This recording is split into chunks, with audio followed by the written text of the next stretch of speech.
कहानी शुरू होती है ब्रिन के घर से, जो ऊपर से बिल्कुल शांत दिखता है, लेकिन आगे चलकर यही जगह पूरी कहानी की सबसे खतरनाक जगह बनने वाली है। सुबह ब्रिन आईने के सामने तैयार होती है। वह खुश दिखने की कोशिश करती है, लेकिन उसके आसपास कोई भी इंसान नजर नहीं आता। फिर वह कपड़े चुनती है, खुद को संभालती है और अपनी छोटी सी दुनिया में सब कुछ नॉर्मल रखने की कोशिश करती है। उसके घर में मिल रिवर शहर का एक छोटा मॉडल रखा होता है, जैसे उसने पूरा शहर अपनी यादों में कैद कर रखा हो। ब्रिन कपड़े सिलती है। उसके काम करने के तरीके से लगता है कि वह ड्रेसेस बनाती है और सारे ऑर्डर्स अकेले संभालती है। थोड़ी देर बाद वह डिलीवरी के लिए घर से बाहर निकलती है, लेकिन उसकी शांत सी जिंदगी में पहले से कुछ अजीब छिपा हुआ है। घर के बाहर ब्रिन जमीन पर एक अजीब गोल निशान देखती है। उसे समझ नहीं आता कि यह क्या है, लेकिन बात यहीं खत्म नहीं होती। वह उस जगह पर पानी डाल देती है, जैसे घास फिर उग जाएगी और वह गोल निशान पूरी तरह छिप जाएगा। रास्ते में ब्रिन एक लड़के के घर के सामने से गुजरती है, लेकिन वह लड़का उसे देखकर भी अनदेखा कर देता है। ब्रिन कुछ नहीं बोलती, लेकिन उसके चेहरे से साफ लगता है कि लोगों की यह बेरुखी उसके लिए कोई नई बात नहीं है। इसके बाद ब्रिन अपनी मां सैरा एडम्स की कब्र के पास रुकती है और यहां उसकी जिंदगी का खालीपन साफ महसूस होता है। कब्रिस्तान में ही वह एक पुलिस ऑफिसर और उसकी वाइफ को देखती है और उन्हें देखते ही तुरंत कार के पीछे छिप जाती है। उन दोनों को देखकर ब्रिन घबरा जाती है। वजह अभी नहीं बताई जाती, लेकिन साफ है कि उनके बीच कोई पुरानी बात दबी हुई है। घर लौटकर ब्रिन एक लेटर लिखती है। वह मॉड को लिख रही होती है, जैसे मॉड आज भी उसकी जिंदगी का हिस्सा हो। वह मॉड को बताती है कि आज उसने उसके पेरेंट्स को देखा। यहीं से मॉड का रिश्ता उन्हीं लोगों से जुड़ने लगता है। थोड़ी देर बाद एक डिलीवरी आती है, लेकिन डिलीवरी वाला पैकेज आराम से रखने के बजाय उसे जोर से फेंक देता है। ब्रिन बाहर आकर पैकेज उठाती है। उस आदमी का तरीका बता देता है कि शहर के लोग उससे दूरी बनाकर रखते हैं। फिर ब्रिन अपने घर में अकेले डांस करती है, जैसे उसके सामने कोई खड़ा हो और उसके साथ घूम रहा हो। पीछे एक पुराना रोमांटिक सॉन्ग बजता है और ब्रिन ऐसे डांस करती है जैसे वह अपनी असली जिंदगी से दूर कोई सपना जी रही हो। उस वक्त हमें नहीं पता चलता कि वह किसके बारे में सोच रही है, लेकिन उसकी लोनलीनेस साफ महसूस होती है। फिर ब्रिन पैकेज खोलती है।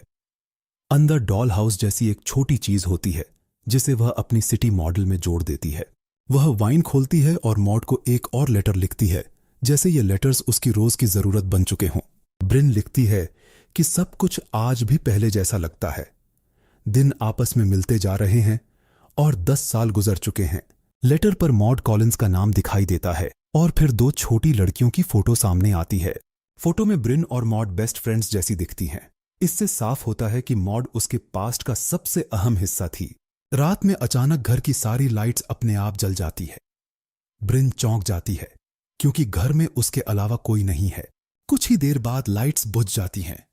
ब्रिन खिड़की तक जाती है और बाहर से आती हुई अजीब आवाज सुनती है।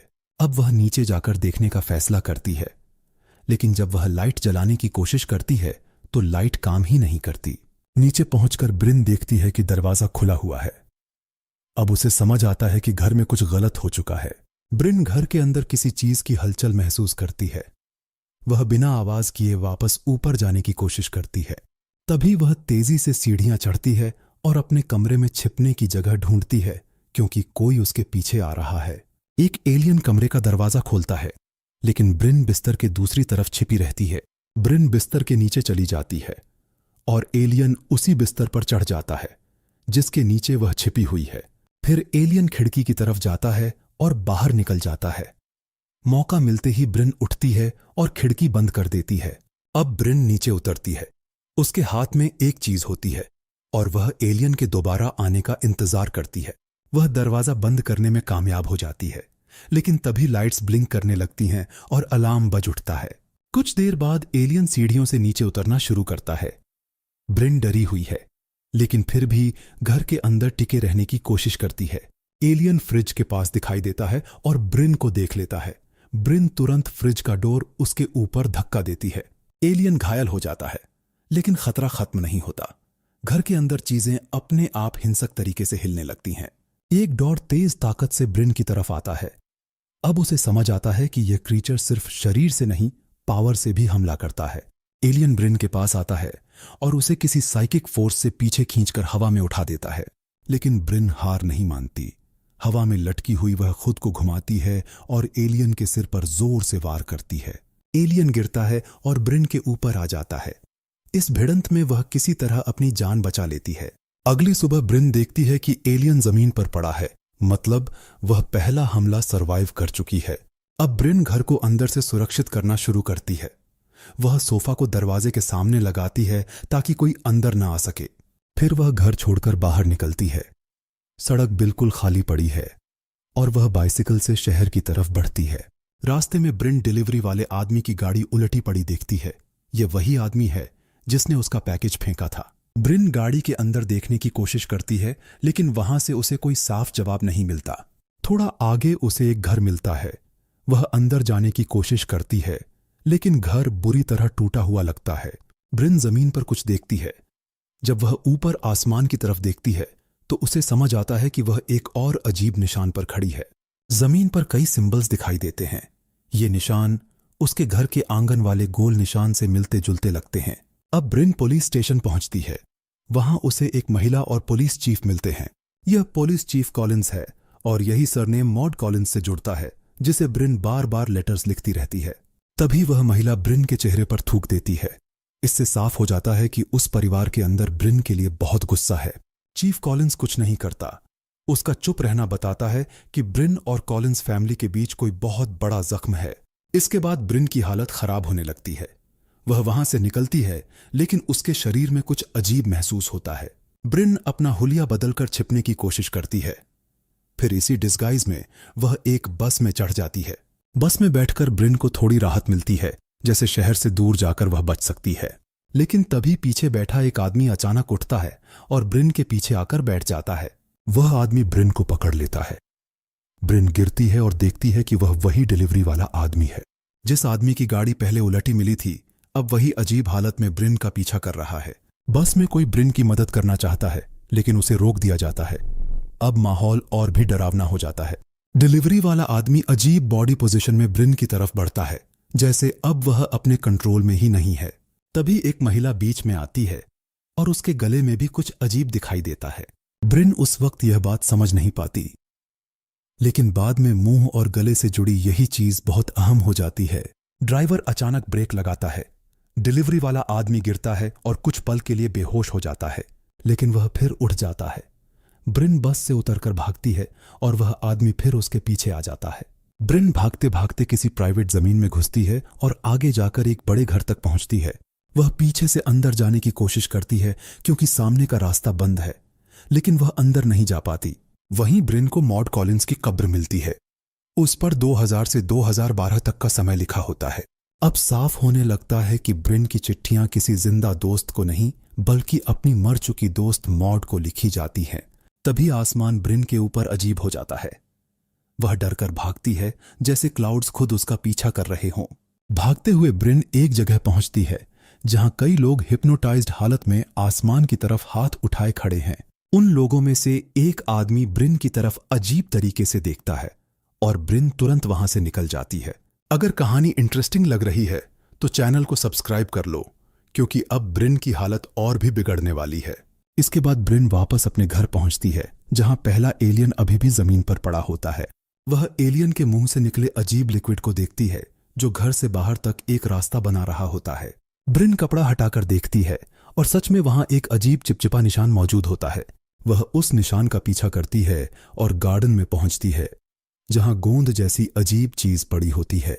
यह जगह उसी आंगन से जुड़ती है जहां ब्रिन ने शुरुआत में गोल निशान देखा था।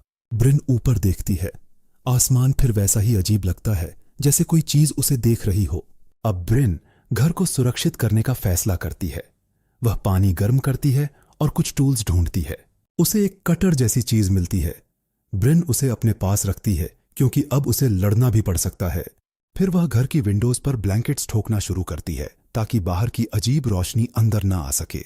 लेकिन तभी एक नेल खुद बाहर निकलने लगता है। ब्रिन समझ जाती है कि एलियन फोर्स फिर घर तक पहुंच चुकी है। एक तेज रोशनी घर में घुसती है और पहले एलियन की डेड बॉडी को अंदर से बाहर खींच लेती है। इससे साफ हो जाता है कि यह रोशनी एलियंस और उनकी शिप से सीधे जुड़ी हुई है। उसी दौरान एक छोटा एलियन घर के अंदर गिरता है। वह कूदता हुआ अंदर आता है, लेकिन ब्रिन छिपी रहती है। ब्रिन रोशनी से बचने के लिए घर में चुपचाप छिपती है, लेकिन छोटा एलियन उसे ढूंढ लेता है। वह छोटा एलियन भी ब्रिन को उसी साइकिक फोर्स से हवा में उठा देता है, बिल्कुल पहले एलियन की तरह। एलियन ब्रिन का पीछा करता है। वह कुछ कहना चाहता है, लेकिन ब्रिन उसकी बात समझ नहीं पाती। एलियन ब्रिन के हाथ से फोटो फ्रेम खींचता है और उसमें 2 छोटी लड़कियों की फोटो देखता है। यह फोटो फिर मॉड और ब्रिन की दोस्ती से जुड़ती है, जो शुरुआत में दिखाई गई थी। ब्रिन कमरे में छिपती है, लेकिन छोटा एलियन उस पर गिरता है और फिर से पीछा शुरू हो जाता है। एक मोमेंट में ब्रिन एलियन को काटती है, फिर तुरंत थूक देती है, जैसे उसके मुंह में बहुत अजीब टेस्ट आ गया हो। वह एलियन पर पान फेंकती है। पीछा घर के अंदर जारी रहता है और चीजें टूटती जाती हैं। अचानक लाइट बंद होती है और एलियन एक अजीब पोज में रुक जाता है, लेकिन खतरा अभी खत्म नहीं होता। कुछ ही पल बाद वह फिर ब्रिन के पीछे भागता है और डोर तोड़ने की कोशिश करता है। ब्रिन लकड़ी जैसी चीज से उसे वॉल में फंसा देती है, दरवाजा बंद करती है और किसी तरह उसे मार देती है। ब्रिन बाहर भागती है, लेकिन तभी उसे एक घर के ऊपर बहुत बड़ा एलियन दिखाई देता है। वह जायंट एलियन ब्रिन की तरफ बढ़ता है। तभी बस वाला डिलीवरी आदमी फिर आकर उसे बालों से पकड़कर खींचता है। ये वही आदमी है जो पैकेज लेकर आया था, जिसकी गाड़ी उलटी मिली थी और जिसने बस में उस पर हमला किया था। जायंट एलियन ब्रिन की तरफ अजीब जेस्चर्स करता है, जैसे वह उससे कुछ कम्युनिकेट करना चाहता हो। ब्रिन डिलीवरी वाले आदमी पर हमला करती है और खुद को छुड़ाने की पूरी कोशिश करती है। जायंट एलियन उसके पीछे दौड़ता है। ब्रिन कार में घुसती है, लेकिन तुरंत दूसरी तरफ से बाहर निकल जाती है। एलियन कार में फंस जाता है। ब्रिन मौका देखकर कार में आग लगा देती है। कार एक्सप्लोड हो जाती है, लेकिन ब्रिन फिर भी सुरक्षित नहीं होती, क्योंकि शिप की लाइट अब भी उसका पीछा कर रही होती है। ब्रिन भागती रहती है। इसी बीच एक और एलियन घर में आता है और मॉड के नाम लिखी चिट्ठी देखता है। घर में ब्रिन और मॉड की ओर फोटोज दिखाई देती हैं, जिससे उनकी बचपन की दोस्ती और गहरी लगने लगती है। ब्रिन उस एलियन पर हमला करने की कोशिश करती है, लेकिन एलियन पहले ही उस पर वार कर देता है। अचानक ब्रिन के सामने रेड लाइट आती है। वह हिल भी नहीं पाती और ऊपर छत की तरफ उठने लगती है। एलियन उसके पास आता है और उसके मुंह की तरफ कोई अजीब चीज छोड़ता है। वह चीज ब्रिन के मुंह में चली जाती है। ये वही डरावना पैटर्न है जो बस वाली महिला के गले में दिखा था। फिर अचानक ब्रिन अपने बेड पर जागती है। वह घबराई होती है, लेकिन उसे लगता है कि शायद सब सपना था। ब्रिन घर में चलती है और अपनी डॉल हाउस देखती है, जो उसकी छोटी सिटी मॉडल से जुड़ी हुई है। तभी दरवाजे पर एक शैडो दिखाई देती है। ब्रिन देखती है और जैसे अपनी आंखों पर यकीन नहीं कर पाती। उसके सामने उसकी उम्र की एक लड़की खड़ी होती है, जो मॉड जैसी लगती है। ब्रिन खुशी और हैरानी में उसके बाल छूती है, जैसे उसकी खोई हुई दोस्त सच में वापस आ गई हो। लेकिन लड़की का चेहरा साफ नहीं दिखता। फिर वह अचानक चीखने लगती है। ब्रिन उसके मुंह पर हाथ रखती है और उसके गले से एक अजीब जिंदा ऑर्गेनिज्म बाहर निकालती है। ब्रिन उस ऑर्गेनिज्म को हाथ में पकड़े रहती है, लेकिन वह उसके हाथ से निकलकर भागने लगता है। ब्रिन उसके पीछे जाती है। तभी फिर लाइट आती है और उस ऑर्गेनिज्म को खत्म कर देती है। अब ब्रिन को समझ आता है कि यह सिर्फ नाइटमेयर नहीं था। एलियन फोर्स उसके शरीर और हकीकत दोनों से खेल रही है। ब्रिन जंगल की तरफ भागती है। आसपास का आसमान अब फ्लाइंग सॉसर्स से भरा हुआ दिखाई देता है। भागते हुए ब्रिन एक और डरावनी चीज देखती है। उसके सामने उसी की तरह दिखने वाला क्लोन खड़ा होता है। क्लोन ब्रिन पर हमला कर देता है। दोनों एक दूसरे से चिपकी हुई लगती हैं, लेकिन असल में क्लोन उसे मार रहा होता है। ब्रिन उसी कटर से क्लोन के गले पर वार करती है, जिसे उसने घर तैयार करते समय अपने पास रखा था। क्लोन गिर जाता है। कुछ पल के लिए सीन किसी अजीब एम्ब्रेस जैसा लगता है, लेकिन ब्रिन फिर भागती है। ब्रिन घायल हालत में आगे बढ़ती है। तभी एक बड़ा एलियन उसके सामने आ जाता है। ब्रिन अब भाग नहीं पाती। उसे ऊपर खींच लिया जाता है और वह एलियन शिप में एब्डक्ट हो जाती है। ब्रिन एक दूसरी जगह जागती है। उसके सामने एलियंस का ग्रुप मौजूद होता है। उनमें से एक एलियन ब्रिन के माथे को छूता है और उसके बाद उसके सामने हकीकत बदलने लगती है। ब्रिन फिर अपने घर में दिखाई देती है, लेकिन इस बार टेबल पर मॉड और उसकी मां जैसी 2 लोग बैठी होती हैं। अचानक उन दोनों को लाइट उठा लेती है। ब्रिन सिर्फ देख पाती है और कुछ रोक नहीं पाती। इसके बाद ब्रिन कई लोगों को स्थिर खड़े हुए देखती है, जैसे कोई पुरानी मेमोरी उसके सामने बना दी गई हो। वह चीफ कॉलिंस को जमीन पर घुटनों के बल रोते हुए देखती है। अब उसकी तकलीफ मॉड से साफ जुड़ जाती है। फिर ब्रिन अपने बचपन की एक घटना देखती है। छोटी ब्रिन और छोटी मॉड आपस में लड़ रही होती हैं। मॉड छोटी ब्रिन को जमीन पर गिरा देती है। झगड़ा अचानक और ज्यादा गंभीर हो जाता है। तभी छोटी ब्रिन गुस्से में एक पत्थर उठाती है और मॉड को मार देती है। अब असली सच सामने आता है। मॉड की मौत के पीछे ब्रिन का बचपन वाला वही हमला था। असल में यही वजह थी कि कॉलिंस फैमिली ब्रिन से नफरत करती थी और पूरा शहर उसे अलग कर चुका था। ब्रिन फिर एक और जगह पहुंचती है। वहां छोटी ब्रिन बैठकर रोते हुए मॉड के लिए लेटर लिख रही होती है। अब समझ आता है कि एडल्ट ब्रिन आज भी मॉड को लेटर्स क्यों लिखती रहती है। एडल्ट ब्रिन छोटी ब्रिन के पास जाती है और उसके हाथ को छूती है। दोनों एक दूसरे को देखती हैं। उस मोमेंट में ब्रिन पहली बार अपने गिल्ट के सामने सीधी खड़ी होती है। दूर खड़े एलियंस ये सब देखते रहते हैं, जैसे वे ब्रिन के डर और पास्ट को समझने की कोशिश कर रहे हों। फिर ब्रिन जागती है और देखती है कि एलियंस उसे घेर कर खड़े हैं। ब्रिन एक सर्कल के अंदर लेटी होती है। यह सर्कल उसी निशान से जुड़ता है जो आंगन और सड़क पर पहले दिखा था। एलियंस ऊपर की तरफ जैसे कोई मैसेज भेजते हैं। ब्रिन उन्हें देखती रहती है और कुछ कर नहीं पाती। अचानक ब्रिन जमीन पर किसी शहर जैसी जगह में जागती है। अब उसके आसपास सब कुछ बदल चुका होता है। एक नया दिन शुरू होता है। ब्रिन फिर आईने के सामने मेकअप करती है, बिल्कुल शुरुआत की तरह, लेकिन इस बार उसके चेहरे पर डर नहीं है। वहां एक अलग तरह की शांति और खुशी दिखाई देती है। ब्रिन बाइसिकल चलाती है और फिर अपने आंगन में लोगों के बीच दिखाई देती है। वहां मौजूद लोग उसे अपनाते हुए दिखते हैं। उनमें से एक वही आदमी लगता है जो पहले आसमान की तरफ हाथ उठाए खड़ा था। ब्रिन खुशी से जैसे यकीन ही नहीं कर पाती कि अब कोई उसे दूर नहीं कर रहा। फिर वह उसी लड़के के साथ डांस करती है जिसने शुरुआत में उसे देखकर भी इग्नोर कर दिया था। अब वही लड़का ब्रिन के साथ खुश होकर डांस कर रहा है, जैसे उसकी अकेली फैंटेसी सच बन गई हो। शुरुआत में ब्रिन अकेले डांस कर रही थी, अब वही डांस किसी के साथ पूरा होता दिखाई देता है। ब्रिन एक महिला के साथ भी डांस करती है जो मॉड की मां जैसी लगती है। जिस महिला ने पहले पुलिस स्टेशन में ब्रिन पर थूका था, अब वही इस नई हकीकत में उसके साथ नॉर्मल दिखाई देती है। ब्रिन को वह अपनापन मिलता है जो असली शहर में उसे कभी नहीं मिला था। लेकिन यह खुशी पूरी तरह नॉर्मल नहीं है, क्योंकि कैमरा ऊपर उठता है और आसमान में फ्लाइंग सॉसर्स दिखते हैं। इससे साफ होता है कि ब्रिन की नई खुशहाल जिंदगी एलियंस की बनाई हुई हकीकत से जुड़ी हुई है। ब्रिन अब अकेली नहीं दिखती। लोग उसके आसपास हैं, म्यूजिक है, डांस है और कोई उसे रिजेक्ट नहीं कर रहा। फिर भी आसमान में शिप्स मौजूद हैं और यही बताता है कि इस दुनिया की असली कीमत अभी भी साफ नहीं है। ब्रिन उस जगह में रह जाती है जहां उसका गिल्ट, उसका अकेलापन और लोगों की नफरत जैसे बदल दिए गए हैं। मॉड की मौत मिटती नहीं, लेकिन ब्रिन को ऐसी दुनिया मिलती है जहां लोग उससे दूर नहीं भागते। जो शहर पहले उसके लिए सजा जैसा था, वही अब उसके लिए एक बनावटी लेकिन खुशहाल जगह बन चुका है। ब्रिन मुस्कुराती है और डांस करती रहती है, जैसे वह आखिरकार उस जिंदगी में पहुंच गई हो जिसके बारे में वह सोचती थी। शुरुआत का छोटा सिटी मॉडल, लेटर्स, अकेला डांस और शहर की दूरी अब इस नई हकीकत में अलग मतलब लेने लगते हैं।